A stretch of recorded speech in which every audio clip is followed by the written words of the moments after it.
The snow came in sideways at forward operating base Kellerman, driving hard against the corrugated walls of the briefing shed and piling in drifts against the sandbag berms that ringed the perimeter. It was the kind of cold that didn't merely chill, it pressed, insistent and relentless, through every seam in your clothing and settled in your bones like a debt. Sergeant First Class Dale Vickers stood at the gate and watched the convoy pull in. 3 Humvees, 1 flatbed, a civilian van that had absolutely no business being within 40 kilometers of this position. He watched the van's side door slide open. A woman stepped out. She was maybe 32. Slim, unhurried, dressed in a civilian cold-weather jacket that was functional without being tactical. No vest, no gear. She carried a canvas tote bag over one shoulder and a cardboard tube that looked like it contained a poster or a set of drawings. She stood in the blowing snow and looked around the compound with calm, methodical eyes, the way a carpenter looks at a room she's been asked to renovate. She glanced at him, nodded once, and turned to retrieve a second bag from the van. Vickers walked over. "Ma'am, I need your authorization papers and your escort assignment. Emily Carter." She handed him a folded set of documents without looking for them, as if they'd been waiting exactly where her hand reached. U.S. aid attached. Children's development and trauma support. Captain Harris should have my clearance. Vickers scanned the papers. Everything was in order stamps, signatures, the correct classification codes. He handed them back. "You're going to be in Sector 4. That's the education tent." "I know," she said. "I have a map." He watched her walk toward the processing station. Something made him look again, not alarm, not suspicion, just a small friction at the back of his mind, like a splinter too shallow to find.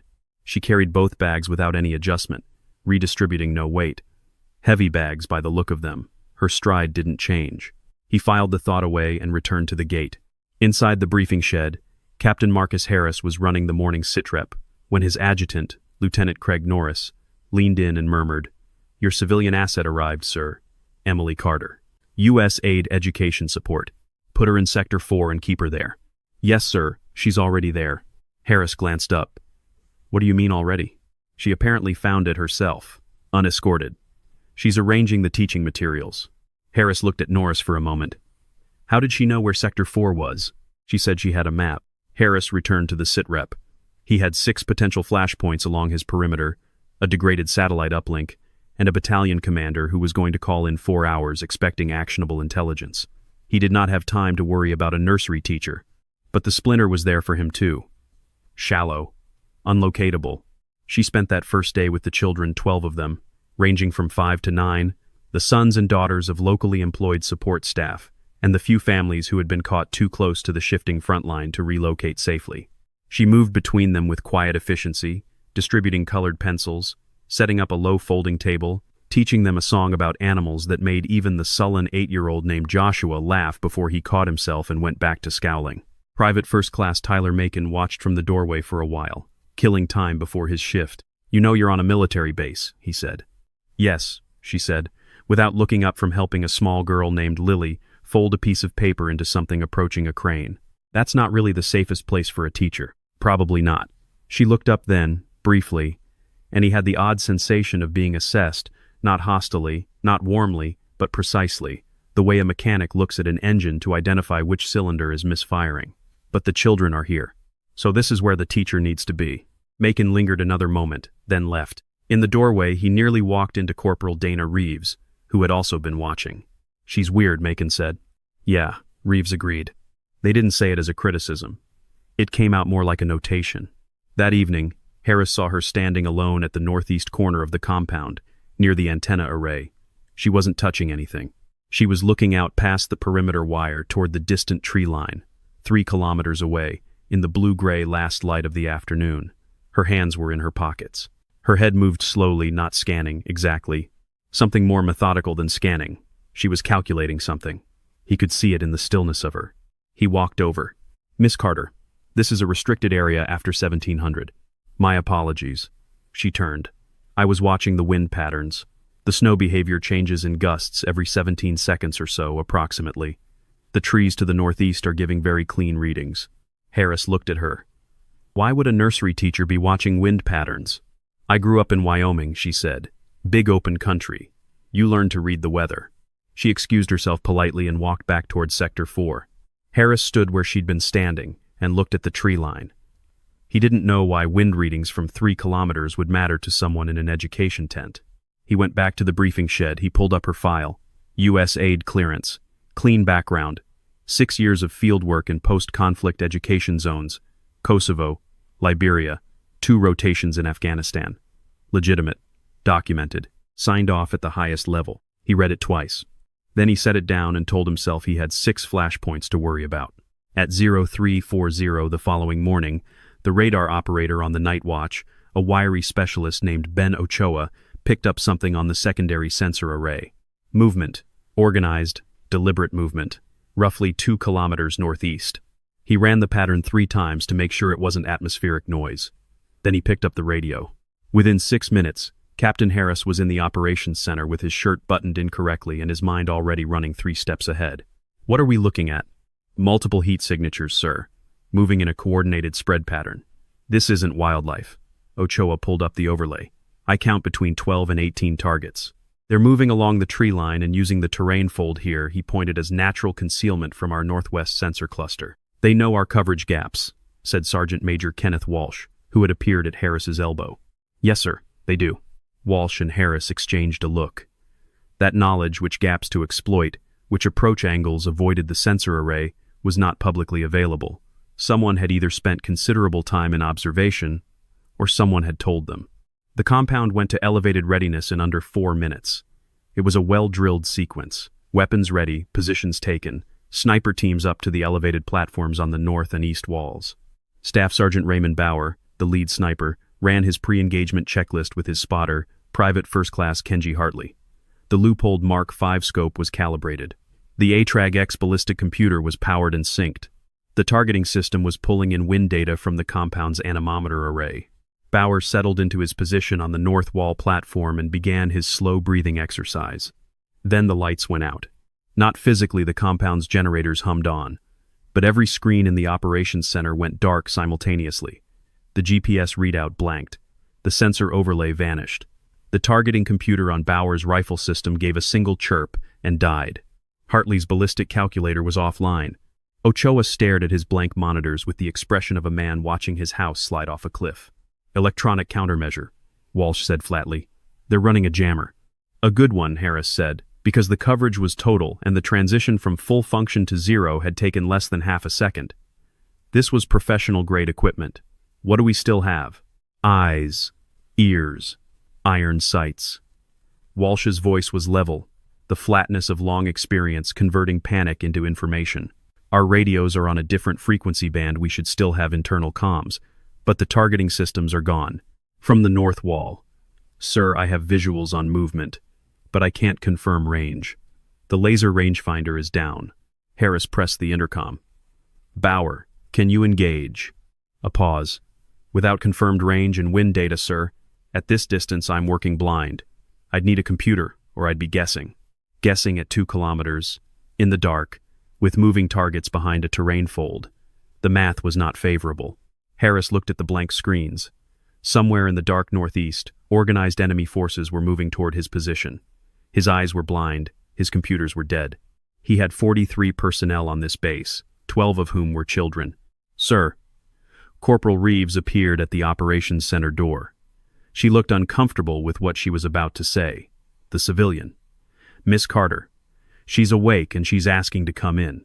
Why is she awake? She said she heard the shift in engine noise when we went to elevated readiness. Harris stared at Reeves. The generators were in an insulated housing 60 meters from the nearest quarters. He kept his face neutral. Sind her in. Emily Carter walked into the operations center holding a mug of coffee in her canvas tote bag. She looked at the blank screens without surprise, the way a person looks at a roadblock they were already expecting. She set the mug down on the corner of a desk. How many targets? She said. Estimated 12 to 18, Harris said, watching her carefully. 2 clicks northeast. They're using the terrain fold. Not quite 2 clicks, she said. The fold is at 1.6 from your north wall. They'll be staging in the depression behind it. Given their movement pattern, she paused, and Ochoa, watching her, would later describe the pause as the kind computers make when processing the lead element is probably 1.4 kilometers. The command structure will be farther back. Standard operating distance, given their equipment sophistication, probably 2.3 to 2.4. They'll want the commander far enough to avoid the initial exchange. The operations center was quiet. How do you know any of that? Walsh said. I studied your terrain maps when I arrived, she said. Habit.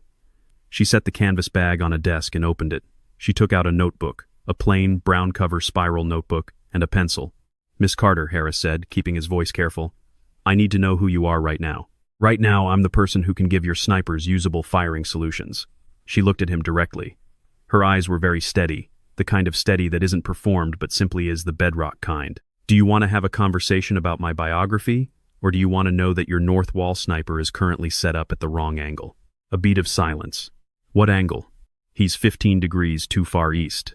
The depression curves. The lead element will appear, she checked her watch, approximately 80 seconds from now, at a bearing of 347 degrees from his position, not the 332 he's probably aiming for. Harris looked at Walsh. Walsh gave him nothing back, just that flat, experienced face. Harris pressed the intercom. Bauer, shift to 347. Do it now. 90 seconds later, Bauer's voice came back. Contact. Bearing 347. How did you? Never mind that. Hold fire until ordered. Harris turned to Emily Carter, who had already opened her notebook and was writing. Numbers. Dense columns of numbers, with abbreviations beside them that Ochoa would later identify after much research as standard ballistic notation. Muzzle velocity corrections. Vertical angle calculations. Coriolis drift accounting. She was writing them faster than he could read them. Your targeting computer handles all of this automatically, she said, without looking up. Inputs from the anemometer, the rangefinder, the atmospheric sensors, it processes in milliseconds. Without it, you're back to manual calculation. The physics doesn't change, you just have to do it yourself. You can do it yourself, Harris said. It wasn't quite a question. That's why I came in, she said. Outside, the wind shifted. She stopped writing, tilted her head very slightly. She looked at the nearest window, a small reinforced pane, and watched the snow behavior against the glass. Wind dropped 2 meters per second and changed roughly 4 degrees to the northwest, she said. Your north wall shooter needs to adjust. Tell him. Macon, who had been standing near the door, looked at her, looked at Harris, and at Harris's nod, relayed it to Bauer. Then from the darkness outside came the crack of a rifle, not theirs. Enemy fire. A scream from the east wall. The attack had begun. The operations center became organized chaos, the military kind, which has more structure than it appears. Harris was coordinating the response on the east wall. Walsh was managing the internal defense. Ochoa was attempting to restore any portion of the electronic systems. Emily Carter sat at the corner desk and worked. She was not part of the chaos. She was a separate system, running in parallel. She had taped the notebook page flat against the desk surface and was writing across it in a dense, precise grid. The pencil moved fast, not frantically, but with the efficiency of someone who has done a thing so many times that the motion and the thought are the same thing. Macon stood at her elbow because Harris had told him to. What is she doing? Reeves murmured from the doorway. Math, Macon said. I can see that. What kind of math? Macon watched. He'd had a year of physics in community college. The numbers meant something to him barely, at the edges, but the way she was working, the interconnection of the calculations, the way she checked one column against another without apparent hesitation, was beyond anything he recognized as ordinary. The kind of math the computer does, he said finally. Emily looked up. I need your north wall team's rifle specifications. Barrel length, twist rate, ammunition batch number if you have it. I'll get it, Reeves said, and was gone. Emily looked at Macon. Your primary sniper, Bauer, he's good. Clean position, good breath discipline from what I could observe yesterday. She said yesterday as if she'd been conducting an ongoing assessment, which apparently she had. But he overthinks at exhale. He needs to fire at the natural pause, not push himself to exhale completely first. How do you know how he breathes? I watched him on the north wall platform at 1,800 yesterday. 22 minutes. Macon opened his mouth, closed it. Reeves returned with the specifications. Emily read them once one pass and returned to the notebook. 3 more minutes of calculation. Then she wrote a final set of numbers on a clean page, tore it out, and handed it to Macon. Give that to Bauer. These are his firing solutions for 5 distinct range brackets. The command position will be in bracket 4 or 5. The target in bracket 5 is the one he wants. Macon looked at the page. Columns of numbers. Adjustments. Precise to the decimal. How far is bracket 5? She looked at him. 1.5 miles, she said. On the north wall platform, Raymond Bauer read the numbers twice in the thin beam of a red-filtered flashlight. He had 15 years of service. He had fired in conditions that most snipers only read about. He trusted his training, his spotter, and his equipment, roughly in that order. His equipment was dead. His spotter, Hartley, read over his shoulder. "Sir, who wrote these?" "The civilian." A pause. "The teacher?" "Apparently." Hartley looked at the numbers more carefully. "These are, sir, these are actually right. The windage correction for the 2.4-kilometer range accounts for the terrain fold's effect on local wind behavior. That requires knowing the specific topography." She said she studied the maps. "Nobody calculates like this from a map. This requires days of observation." Bauer didn't answer that, because there wasn't an answer for it that made comfortable sense. He settled into his position. He was looking for the command element, the organized rear position that directed the assault. In the terrain fold's shadow, in the dark, with no electronic assist, at 1.5 miles, finding a specific target was a matter of patience and patience and patience, and then recognition of a single moment that either existed or didn't. Harris's voice came through the earpiece. "Bauer, we need the command element. They have a jammer operator and a command radio. If we take out the command, the jammer stops being coordinated. We get our systems back." "Understood, sir." "Working." 5 minutes. 10. The assault on the east wall was intensifying controlled fire, disciplined, suggesting a trained force. The command element would be positioned with line of sight to relay. There, in the far tree line, a dark shape, elevated slightly, a figure standing, not prone. Command postures are different from assault postures. They stand, they observe, they direct. Bauer acquired the target.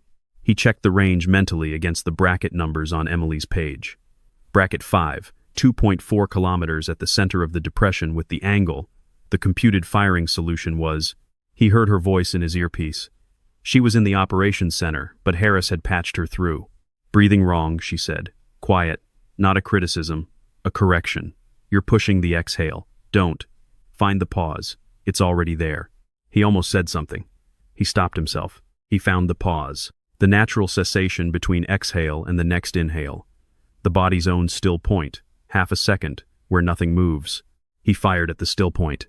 The crack rolled out across the frozen ground and the dark tree line and the 2.4 kilometers of cold winter air and disappeared. In the operations center, Ochoa's screens flickered. One by one, in rapid sequence, they came back online.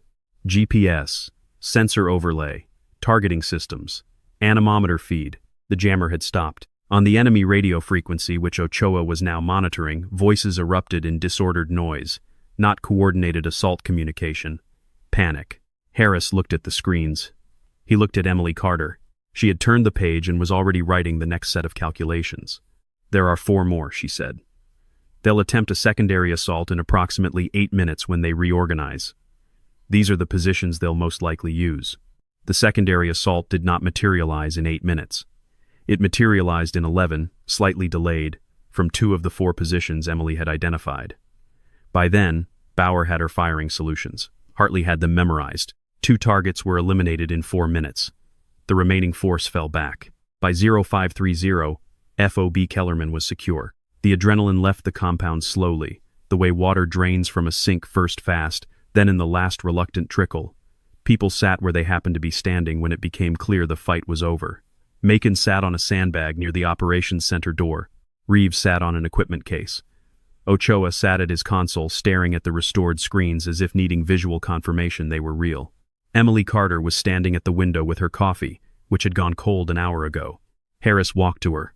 He stood beside her for a moment, looking at the lightening horizon, the very beginning of gray dawn seeping into the eastern sky. "Who are you?" he said, not hostile, not sharp, the tone of a man who genuinely needs an answer. "I told you, I'm a teacher. Emily Carter, USAID, 6 years of field work." He paused.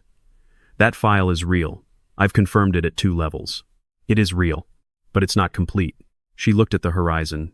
She didn't answer immediately, and when she did, it was sideways, not evasive, but careful, like someone selecting the right tool. "I was different things before I was a teacher," she said. Walsh had appeared somewhere behind them, not intruding, just present. He spoke quietly. 12 years ago, there was a unit, very small, off the books, trained specifically for no-tech operations, the assumption being that any advanced enough adversary can and will defeat electronic systems." He paused. They were trained to function without any of it. Navigation by terrain and stars, communication by physical dead drop, marksmanship by pure calculation. Emily said nothing. The unit was compromised on its final operational deployment, Walsh continued. An intelligence leak. The entire team was lost. Officially, 7 people, all listed as killed in action. Silence. That unit, Harris said slowly, had a call sign. Walsh nodded. Ghost Sparrow. Emily drank the last cold inch of her coffee and set the mug on the windowsill. The children will be awake at 0700, she said. I need to prepare for the morning session. She did not sleep that day. When the children arrived at the education tent at 0700, she was there, the low table arranged, the colored pencils sorted by color into 7 groups, a new song ready. She moved between them with the same quiet efficiency, the same patient attention to the specific child in front of her, not the group, but the individual, and if her eyes were slightly more distant than usual, none of the children were old enough to notice, and she didn't let it reach her hands or her voice. But at 1300, when the children went for lunch, she sat at the low table alone, and she was somewhere else entirely. 12 years was a long time to have been dead. She had been 24 when she went into the unit recruited from Army marksmanship and put through a training program so specific that it was almost taxonomic, designed to produce exactly one kind of person. Someone whose primary instrument was the mind, calculation, observation, pattern recognition. No technology was a crutch. Technology failed. Technology was compromised, jammed, hacked, flooded, frozen, dropped. The human mind, properly trained, did not fail in the same ways. It failed in different ways, but those ways could be addressed through discipline and practice, and the building of cognitive habits so deep they approached reflex. She had been very good at it. She had been, by the end, the best in the unit. That was not self-assessment. It was the assessment of people who didn't give compliments. The unit's designation was never written down anywhere that survived. The individuals in it were drawn from service branches that didn't share records with each other. The entire construct was designed to be deniable, which meant it was also designed to be abandoned. When the compromise came and she had known something was wrong for 3 weeks before it happened, had known from small inconsistencies in their operational support, wrong timing on resource deliveries, answers that were slightly too smooth they were in the field, deployed, committed. She had been the only one positioned far enough from the center of the collapse to extract. She had walked out of that country with nothing. No ID, no money, nothing. She'd built Emily Carter from scratch over the following 2 years not to hide from authorities, but because there was no record to return to. Her old identity was officially a casualty. The unit didn't exist. There was no mechanism to reconstitute her. She had built something new, something that wasn't a lie. She had studied, qualified, worked. She had learned, genuinely learned, to be a teacher. She was good at it. But the calculations never stopped. The habit of reading wind and terrain and distance and angle was so deeply written in her that it operated whether she asked it to or not. She walked into Fob Kellerman, and within 40 minutes had unconsciously mapped every elevation change, computed the approximate sensor coverage gaps, noted the wind behavior at the northeast corner, and identified 3 positions outside the perimeter that offered significant tactical advantage to a patient enemy. She couldn't not do it. It was the way she was made. She had not fired a rifle in 4 years. Before last night, she had not expected to feel what she felt when she heard the shot and saw the screens come back online. She had expected relief, tactical satisfaction, perhaps. What she felt was older and heavier than either of those. The feeling of a weight she'd set down long ago, lifted briefly, and now had to set down again. They came again at midnight. This time there were more of them. The after-action intelligence suggested that the Commander Harris's team had neutralized was the second-ranking element of a larger force, and his death had promoted someone more aggressive. The jammer came online again first. Then the perimeter sensors began showing movement not from one direction but from 3. Harris was in the operations center when the screens went dark for the second time. He looked at the blank monitors. He pressed the intercom. Carter, operations center. Now. She arrived in 2 minutes. She was fully dressed. She had not been sleeping. She set her notebook on the desk without being asked. 3 approach vectors, she said. East, northwest, and a diversion from the south. The south is the diversion light personnel, high noise. The real assault will be east and northwest simultaneously. How are you? I could hear the patrol patterns changing at 2,300. The south element has been making noise for 40 minutes. Real assaults don't announce themselves. Walsh, who had come to trust her at a velocity that surprised him, was already on the intercom to the wall teams. "What do you need?" Harris said. "Your full sniper complement. All 4 positions.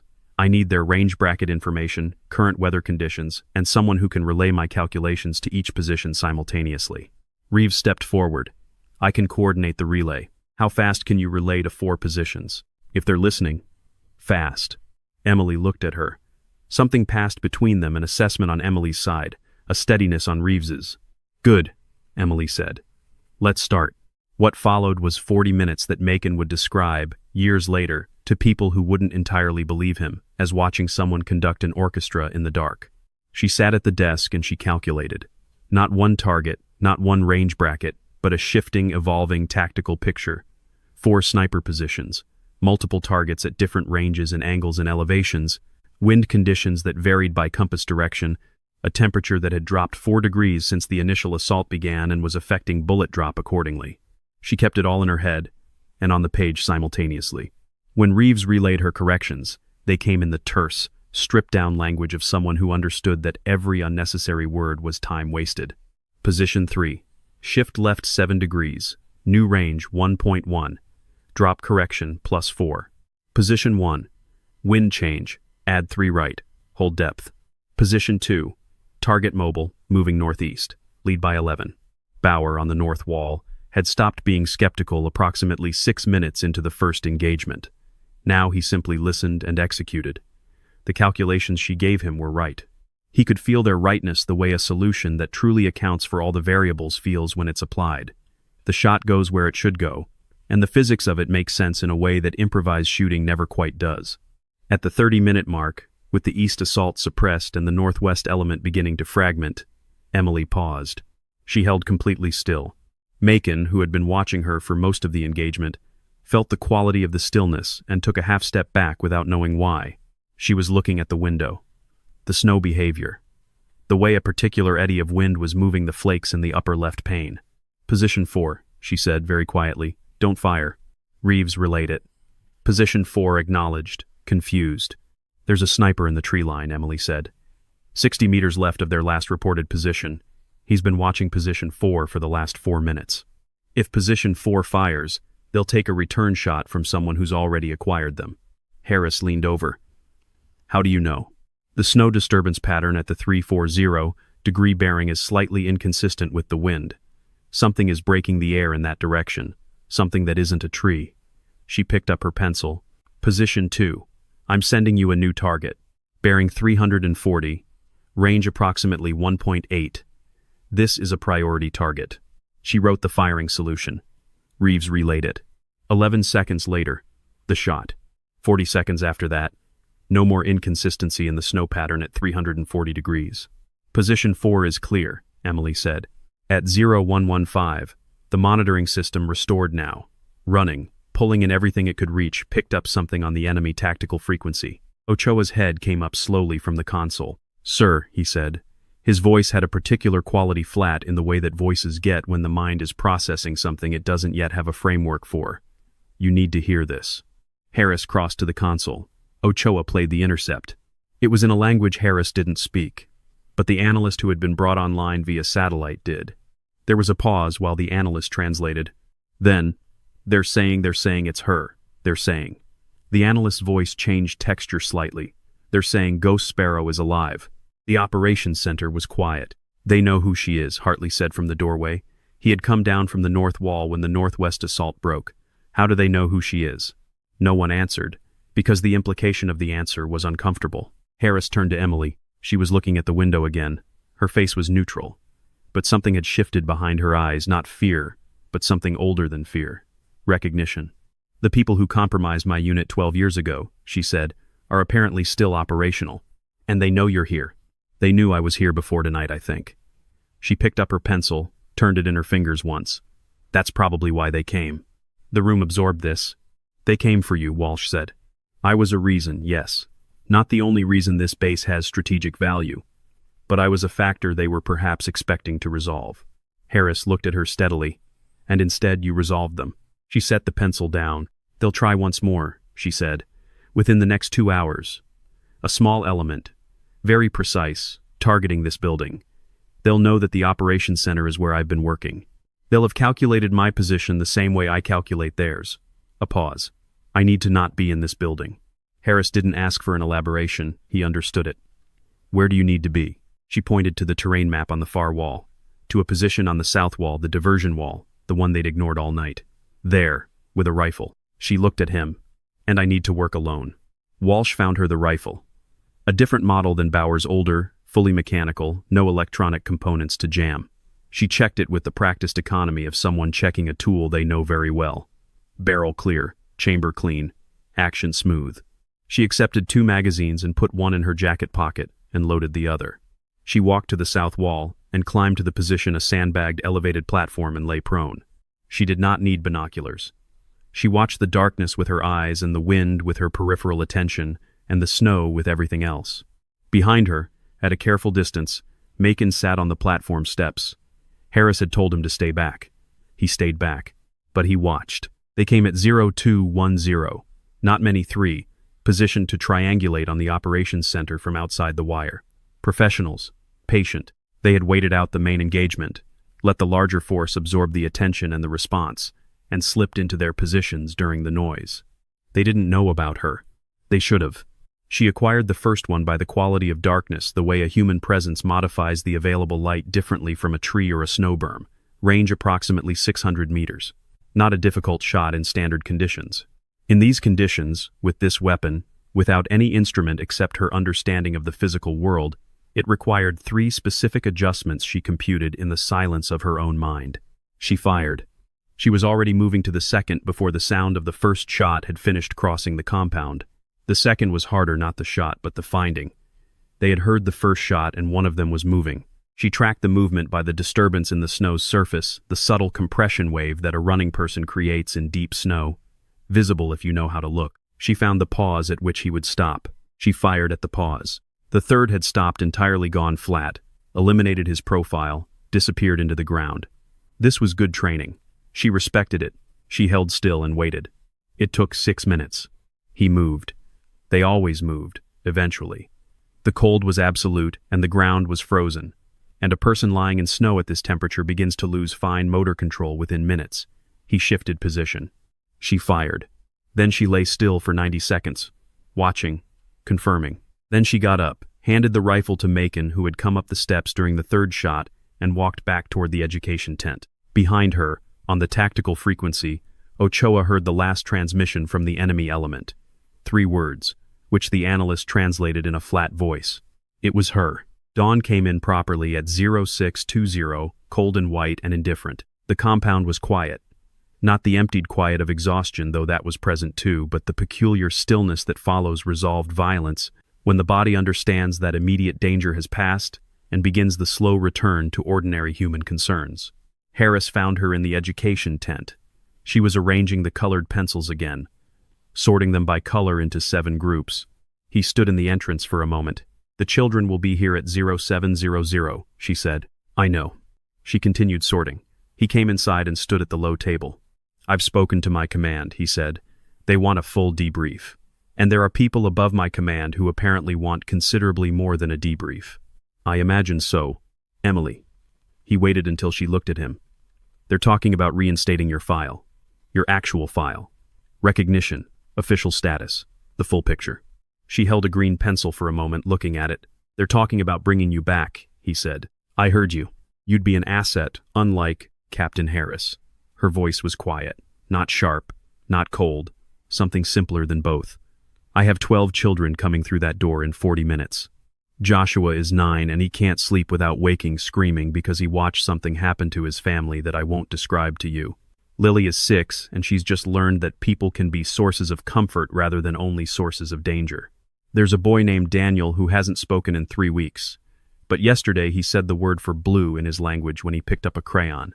She set the green pencil down. What I did last night, I can do it. I've proven that. But it doesn't become something different from what it is just because I can do it. Harris was quiet. The war doesn't need me, she said. The war has technology and satellites and targeting computers that will be back online tomorrow and better models next quarter. The children, she picked up the green pencil again, placed it in the correct group. The children need people who show up the same way every day. That's a different kind of work. It's not less. Harris looked at the low table, the pencils sorted by color, the child-sized chairs. He thought about what she'd done in the past 6 hours, the calculations that no system should have been able to perform without hardware. The 3 targets on the south wall, each at range, in the dark, alone. The enemy forces that knew her name and came anyway and left anyway. He didn't know how to fit those 2 things, the colored pencils and the south wall, into a single picture of a person. Maybe that was the point. Maybe a person wasn't required to be a single coherent picture. If you ever, he started. I know how to find you, she said. If I ever need to. He nodded once and left. Walsh found him outside. She's not going to come back in, Walsh said. It was not a question. Walsh looked at the education tent. Through the canvas wall, the faint sounds of preparation chairs moving, materials being arranged. 12 years, he said, and she builds this. A pause. Seems like a fair trade. Harris didn't answer. He looked at the tent a moment longer, then turned back to the operations center, where screens were running and reports needed filing and the machinery of his particular work required his attention. The children arrived at 0659. Lily came first, as she always did, and went immediately to her usual chair. Joshua came third, walking with the deliberate carefulness of a child who has learned that the world is unpredictable and has decided that measured movement is the appropriate response. Daniel came last, hood up, hands in his pockets. Emily had a new song ready. Something about winter and animals and the way the world kept going even when things were cold and hard. At the 3rd verse, Daniel's lips moved slightly. Not full participation. The beginning of something. She didn't make a point of it. She kept singing, kept the same pace, let the moment be unremarkable, which was exactly the right thing to do. At 0800, Macon was writing his incident report when Reeves appeared at his elbow. She's gone, Reeves said. He looked up. What? Carter. She's not in Sector 4. The civilian van is still here, she didn't take it. Reeves made a small gesture.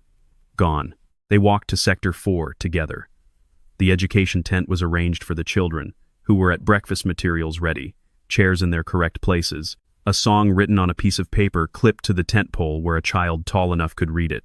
On the low table, where the colored pencils usually sat sorted into 7 groups, there was a notebook. Brown-covered, spiral-bound. Macon picked it up.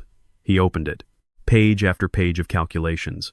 Ballistic tables computed by hand. Wind adjustment formulas. Atmospheric correction sequences. Range estimation methods that required nothing except observation, time, and a willingness to learn the physical world in extraordinary detail. The last page had 4 words written at the top in the same precise hand. For anyone who needs it. That was all. Walsh read the incident report 3 times. Then he filed it under a classification level high enough that it would not be read by anyone without a specific need to know for the next 25 years. In the section that required him to describe the civilian assets contribution, he wrote a single line. He wrote it carefully. In the specific language of people who deal in facts and need their facts to carry weight. Performed manual ballistic calculation under electronic denial conditions. Achieved confirmed effect at ranges exceeding standard capability parameters. Demonstrated knowledge and technique consistent with advanced, specialized training. Identity unconfirmed. Current location unknown. He read it back. Then, in the margin, in his own handwriting, not the report's formal type, he added 4 more words. The kind that didn't belong in a military document, and that he would not be able to explain if asked about them. But she was real. He underlined it once. Then he filed the report and went to find coffee. Because the morning was cold and the generators were running and the compound was quiet, and the children in Sector 4 were finishing breakfast and heading back to the education tent where someone, apparently, was going to need to explain to them that their teacher was not going to be here today. And because there was a notebook on the low table that nobody had touched yet, and it contained the kind of knowledge that took a lifetime to build and a moment to give away, and the world had a way of not noticing those moments until long after they had passed. Outside, the snow was still falling. The wind moved in the trees at the northeast perimeter. Every 17 seconds, it changed direction. Nobody was watching it. But somewhere,